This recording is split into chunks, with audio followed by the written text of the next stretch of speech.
CFT meetings, the integrated core practice model in action. The first step to having a productive CFT meeting is to understand why the team is being called together. Some meetings may be called in an effort to follow policy guidelines that require a CFT meeting be held every 90 days or due to timeframes or tasks required to transfer a case. Holding a CFT meeting as per protocol may help meet compliance standards, but if it's the only reason the meeting is being held, participants may walk away from the meeting feeling that it was a waste of time, repetitive, or unproductive. To make CFT meetings more productive, use the integrated core practice model behaviors to help the team focus and identify the current worries or issues of concern that may be barriers to progress or are in jeopardy of becoming barriers. Consider what challenges may be upcoming, what big changes will occur, and what decisions may need to be made. Use the ICPM to help focus on the purpose the team should be called together to work. This may sound kind of overwhelming, but let's look at how this all actually works. What is the Integrated Core Practice Model, or ICPM? ICPM establishes a set of expectations for the way we interact and work with children and families. It draws upon the California Core Practice Model values and principles in KDA collaboration. ICPM outlines specific practice and leadership behaviors through which we demonstrate the values, and it utilizes the child and family team as the primary vehicle for team-based process. ICPM guiding principles include family voice and choice with a team-based emphasis. ICPM recognizes the importance of including natural supports, friends, and family who can participate in collaboration and integration. The focus is on community-based solutions. ICPM strives to respect culture and individualization, to tailor the relationship and work to the individual's needs. Strengths are looked for and built upon. Persistence is key, and the team begins with the outcome goal and works together on it until it is accomplished. All of the ICPM values are to be embedded in the way work is performed with children and families through our foundational behaviors, in the way that we engage families, conduct assessments, partner with them, engage in service planning and delivery, and in the way that we advocate for them, and in the way that we help families prepare for change and hold each other and ourselves accountable. The Integrated Core Practice Model has 4 phases of implementation: engagement, service planning, monitoring and adaptation, and transition. These activities are conducted by the child and family team, whose role it is to partner with the family to help assess needs and coordinate with one another and develop and participate in integrated case plans to support and meet the individual needs of each child and family member that lead to family and child's safety, permanency, and well-being. A lot of tools help us to use the Integrated Core Practice Model. Let's start with Structured Decision Making, or SDM. SDM is evidence and research-based. It provides tools to help evaluate safety and risk and uses structured assessments to improve the consistency and validity of decisions. SDM can help us with the engagement process. We respect families by being transparent with them and their team about the reason for child welfare involvement. We describe the family situation and how the actions meet the threshold of one or more of the SDM safety threats. Similarly, we can adapt Lucky's formula describing intimate partner violence, P plus B plus I equals harm and danger, to C plus B plus I equals harm and danger to help specify the safety concerns where the parent or primary caregiver's behavior caused an impact on the child that resulted in the child's harm and poses a potential danger. SDM risk assessment tools and the family and child strengths and needs assessments further help us understand the family's functioning, what level of support is needed, and on which areas of functioning case planning should be based. Safety Organized Practice, or SOP, is a collaborative trauma-informed approach that emphasizes engagement and partnerships with families and their networks, development of plans that foster behavioral change, prioritizes prevention, and provides concrete tools and strategies. SOP strategies and tools support ICPM behaviors. Tools such as 3 houses, the safety house, solution-focused questions, harm and danger statements, and safety circles are respectful tools of engagement that invite the family and their team to share their perspective through their own cultural lens and help us gather a thorough assessment from the family and their team about their worries and concerns about the family and what is working well. SOP safety mapping with the family and team helps differentiate what parent caregiver behaviors directly relate to the child's safety and adds further clarity to the reason for FCS involvement and which caregiver behaviors and family issues are complicating factors with respect to actual safety. Differentiating safety issues from complicating factors is important to focus safety planning and identify whether the family support system can in fact mitigate specific safety concerns so that the child does not have to be separated from the family. Similarly, a thorough case mapping can help the team identify which action steps to prioritize at different points in the case. The Child Adolescent Needs and Strengths, or CANS, is a communimetric tool, communi meaning group and metric meaning measure. The CANS is developed by the Praed Institute, provides a framework for a collaborative process to identify the needs and strengths of the child and family, and provides for supportive, participatory decision making, including a process and responsibility to monitor the outcomes using a shared language.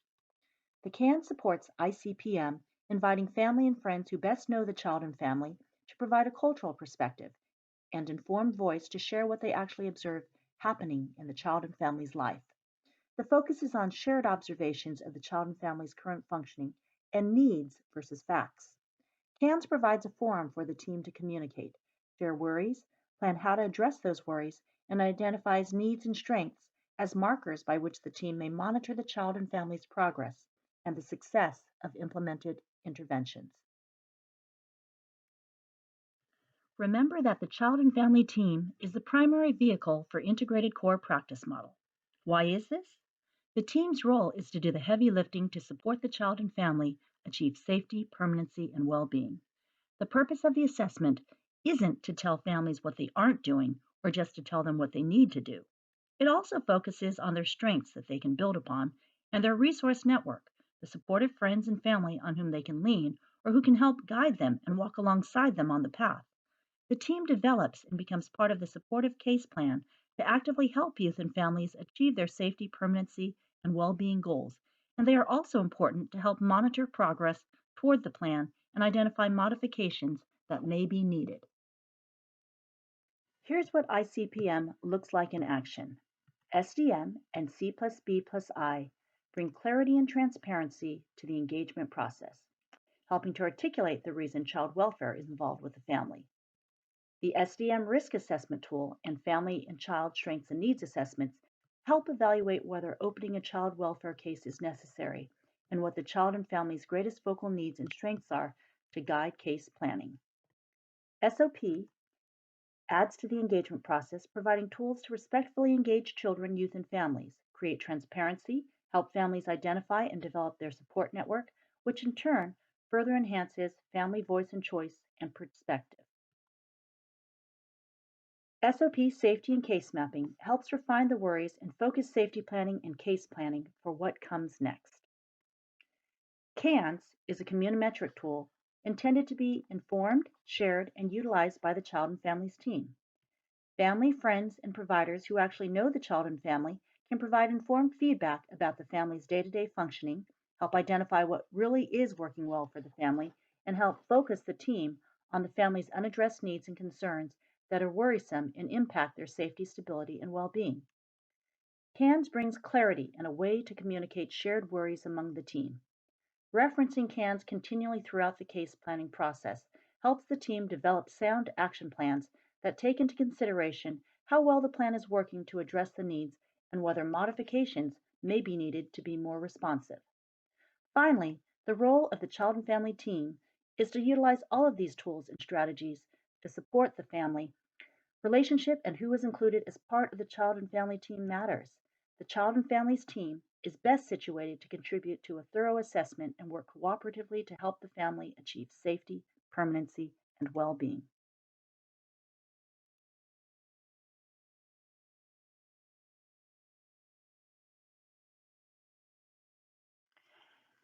So let's apply ICPM to planning our CFT meeting. Engagement is about respect, clarity, and transparency. So what is the purpose of calling the team together? We want to be respectful of people's time by letting them know why we are asking them to participate in the meeting. Have we communicated our specific worries and inquired about the current worries others may have about the child and family safety, permanency, or well being, or progress toward achieving those things? How are we describing our worries in terms and language that the family understands? What have we communicated to the family and team about the expectations of the role that they may play in the meeting, in developing and participating in safety and case plans, and about helping to monitor progress? We need to be transparent about the reason for FCS involvement. In simple, straightforward words, describe to the family and their selected team the reason for child welfare involvement. How does the family situation meet the threshold of one or more of the SDM safety threats? Consider using the formula C plus B plus I equals harm and danger to help specify the safety concerns. Or the parent, caregiver, or youth's behavior caused an impact on the youth that resulted in the youth's harm and or poses a potential danger to the youth's safety, stability, or well-being. Establishing the purpose for a safety CFT is an important step in engaging the family, making department worries transparent, clarifying expectations, and encouraging the youth and family to bring their relatives and friends to the table to support them. The agency is worried that Ms. Jones left 3-year-old Mo unsupervised at the playground. He was found crying and could have been seriously injured while alone, wandered away, or could have been taken by a stranger and been hurt. Behavioral health CFTs may be a forum to engage the parents and youth in discussion about behavioral health worries and concerns, introduce concepts, clarify misunderstandings, and bring transparency to mental health issues that in the past have not always been shared. The agency is worried that 12-year-old Marco runs away and uses alcohol when he is stressed and may be hanging out with unknown gang members, placing him in danger. For a youth in supportive transition or an isolated family, the purpose of the CFT meeting may be to develop a plan to engage relatives or old friends or identify people to whom outreach can occur to develop supportive connections for the youth or family. Young adult Imani lost contact with her younger half sibling 2 years ago when she was placed in foster care, and she's worried about her and would like to reconnect with her. Engaging the family is an important part of helping them develop their child and family team. When developing the team, we want to consider how we build trust with the family and help them to feel supported. Who is not present who could be a support to them? What can be done to include other friends and natural supports whom the child and family trusts? Who are the tribal members, relatives, and friends who could lend cultural context? Encourage the family to identify relatives, friends, and professional providers who they trust and who know and care about the family and or who may have info about what's happening or may be willing to support them. The assessment process is also important to consider when developing the child and family team. What information is still needed and who may have information that would help us understand our current worries? What perspectives are missing and how do we understand what happened from a cultural context? Who should and can be invited to share with the team? Service planning, delivery, and transition are essential considerations when developing the team. Invite doers, people who helped the child and family in the past, people who are currently helping the family, and people who may be able to support the child and family in the future. For example, when presented with the challenge of supporting a parent to safely visit with a child, participants who may be helpful to include as part of the team may be the neighbor who used to babysit, the grandmother who picks up the child for Sunday school, the current caregiver, transportation worker who brings the child to visit, and the visitation supervisor. Also include as members of the team people who may be helpful to have involved as part of the future plan, such as the father's best friend.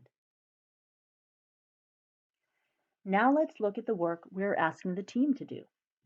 We ask them to come to engage with us, as support for the family, to add their voices and cultural perspective, to collaborate with the other people who support the family, talk openly about worries, what needs to change, to help problem solve, to not just plan, but to be an active part of helping the family be able to make behavioral changes, to be part of the plan, to help with service delivery, to look at how the plans the team is helping the family implement are affecting the family and child's functioning, to modify the plan and the team's own actions to better support the family when needed, and to work cohesively as a team to hold themselves and each other accountable, to care for the family and help them succeed well in their own communities without child welfare involvement.